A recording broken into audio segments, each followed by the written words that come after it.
Module 3 में आपका स्वागत है। प्री स्कूल में सामाजिक और भावनात्मक विकास। यह मॉड्यूल एक बच्चे की रिश्ते बनाने, भावनाओं को प्रबंधित करने और सहानुभूति बनाने की क्षमता को समझने और पोषित करने पर केंद्रित है। सामाजिक और भावनात्मक विकास यह है कि बच्चे भावनाओं को व्यक्त करना, रिश्ते बनाना और दूसरों की भावनाओं को समझना कैसे सीखते हैं। यह उन्हें प्री स्कूल जैसे समूह वातावरण में जुड़ने, संवाद करने और सफलतापूर्वक कार्य करने में मदद करता है। सामाजिक विकास दूसरों के साथ मिलना जुलना सिखाता है, जबकि भावनात्मक विकास भावनाओं को समझना और प्रबंधित करना सिखाता है। विचार करें कि आपकी कक्षा के बच्चे अपनी भावनाओं को कैसे व्यक्त करते हैं और क्या उन्हें दूसरों के साथ खेलना और साझा करना आसान या कठिन लगता है। शोध से पता चलता है कि सामाजिक और भावनात्मक कौशल अकादमिक कौशल जितने ही महत्वपूर्ण है। जो बच्चे अपनी भावनाओं को प्रबंधित कर सकते हैं, सहानुभूति दिखा सकते हैं और दोस्ती बना सकते हैं, वे अधिक आत्मविश्वासी सीखने वाले होते हैं, जो उन्हें भविष्य की सफलता के लिए तैयार करता है। एक प्री स्कूलर जो बारी बारी से लेना या मुझे क्षमा करें कहना सीखता है, वह ऐसे कौशल विकसित कर रहा है जो बाद में जीवन में टीम वर्क, संचार और समस्या समाधान की नींव रखते हैं। ये मूलभूत कौशल उनके समग्र विकास के लिए महत्वपूर्ण हैं। जब बच्चे भावनात्मक रूप से सुरक्षित महसूस करते हैं, तो उनका दिमाग सीखने के लिए खुला होता है। लेकिन जब वे चिंतित, डरे हुए या बहिष्कृत महसूस करते हैं, तो सीखना मुश्किल हो जाता है। यही कारण है कि शिक्षक कक्षा के भीतर भावनात्मक सुरक्षा को आकार देने में एक शक्तिशाली भूमिका निभाते हैं। विचार करें कि कौन सी दिनचर्या आपके बच्चों को सुरक्षित और आरामदायक महसूस करने में मदद करती है। साथ ही इस पर भी विचार करें कि जब कोई बच्चा परेशान या गुस्से में होता है, तो आप कैसे प्रतिक्रिया देते हैं, क्योंकि आपकी प्रतिक्रिया उनके भावनात्मक विकास को महत्वपूर्ण रूप से प्रभावित करती है। प्री स्कूल वर्ष तेजी से भावनात्मक विकास का समय होता है। आइए कुछ सामान्य मील के पत्थर देखें जो बच्चे आमतौर पर इस महत्वपूर्ण अवधि के दौरान हासिल करते हैं। 3 साल की उम्र में बच्चे अपनी भावनाओं को पहचानने लगते हैं। वे दूसरों के साथ खेलते हैं, लेकिन फिर भी साझा करना मुश्किल लगता है। वे भावनाओं को व्यक्त करने के लिए हाव भाव या छोटे वाक्यांशों का उपयोग कर सकते हैं। 4 साल की उम्र में वे असली दोस्ती बनाना और सहकारी रूप से खेलना शुरू करते हैं। वे दूसरों में सरल भावनाओं को समझते हैं और आवेगों को नियंत्रित करना शुरू करते हैं, लेकिन फिर भी उन्हें वयस्क समर्थन की आवश्यकता होती है। 5 साल की उम्र में वे शब्दों के साथ भावनाओं को अधिक स्पष्ट रूप से व्यक्त करते हैं। वे सहानुभूति दिखाते हैं और वयस्कों के मार्गदर्शन से छोटे संघर्षों को हल करना शुरू करते हैं। याद रखें, हर बच्चा अपनी गति से विकसित होता है। कुंजी प्रत्येक बच्चे की व्यक्तिगत जरूरतों के अनुरूप निरंतर मार्गदर्शन और प्रोत्साहन है। प्री स्कूल शिक्षकों के रूप में आप बच्चे के भावनात्मक एंकर हैं। आपकी प्रतिक्रियाएं, लहजा और चेहरे के भाव बच्चों को भावनाओं को प्रभावी ढंग से व्यक्त करने और प्रबंधित करने का तरीका सिखाते हैं। उदाहरण के लिए, जब कोई बच्चा गुस्से में हो, तो शांत रहें और धैर्य का मॉडल बने। जब 2 बच्चे बहस करते हैं, तो उन्हें शब्दों के साथ भावनाओं को व्यक्त करने के लिए मार्गदर्शन करें। जब कोई बच्चा रोता है, तो व्यवहार को सही करने से पहले उसे आराम दें। यह दृष्टिकोण भावनात्मक बुद्धिमत्ता का निर्माण करता है, अपने और दूसरों में भावनाओं को पहचानने की क्षमता। विचार करें कि आप तनावपूर्ण स्थितियों के दौरान शांत व्यवहार का मॉडल कैसे बनाते हैं और बच्चों को अपनी भावनाओं को अभिनय करने के बजाय उनके बारे में बात करने के लिए प्रोत्साहित करते हैं। सहानुभूति रात भर में प्रकट नहीं होती है।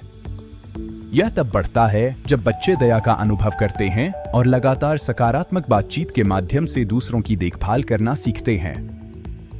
यहाँ कुछ रणनीतियाँ हैं जिनका उपयोग शिक्षक कर सकते हैं। सहानुभूति का मॉडल, अपने कार्यों में देखभाल दिखाएं। कहानियों का उपयोग करें, स्टोरी बुक शक्तिशाली उपकरण है। पढ़ने के बाद पूछें, आपको क्या लगता है कि चरित्र को कैसा लगा।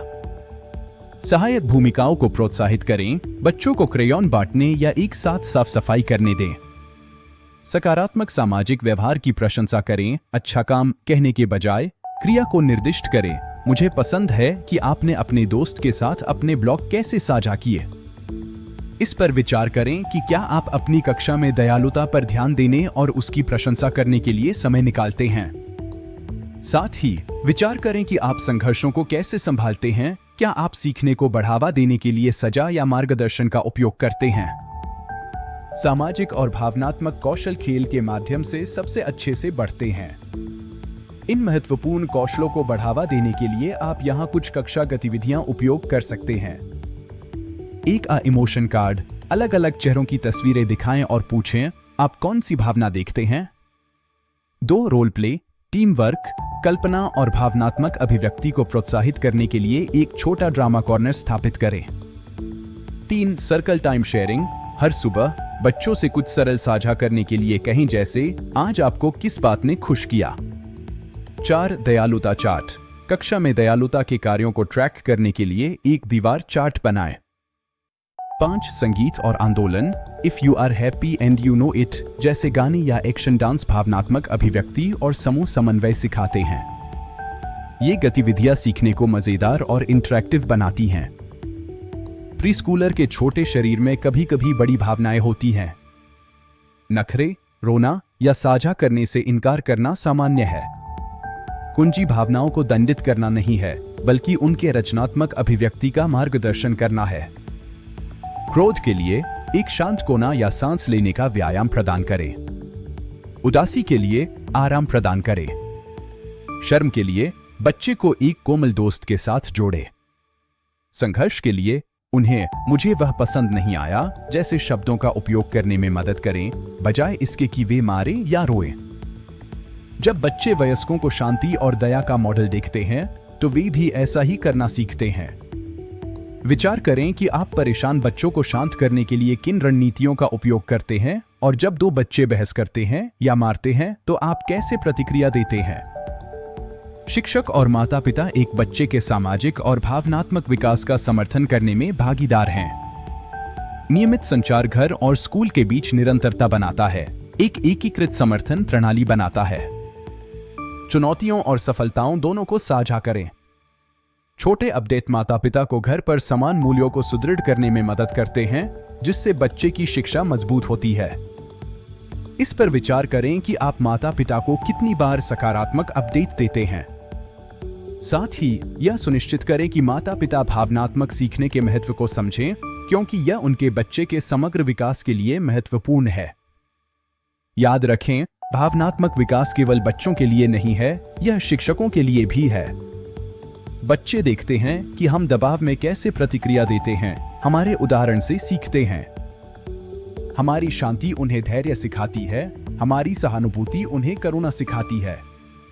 अपने स्वयं के भावनात्मक स्वास्थ्य का ध्यान रखना यह सुनिश्चित करता है कि आप उनके स्वास्थ्य की प्रभावी ढंग से देखभाल कर सकते हैं। रुकें, सांस लें, प्रतिबिंबित करें, आपकी उपस्थिति आपकी पूर्णता से अधिक मायने रखती है।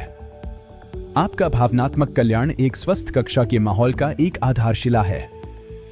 सामाजिक और भावनात्मक विकास प्रारंभिक बचपन की शिक्षा का दिल है।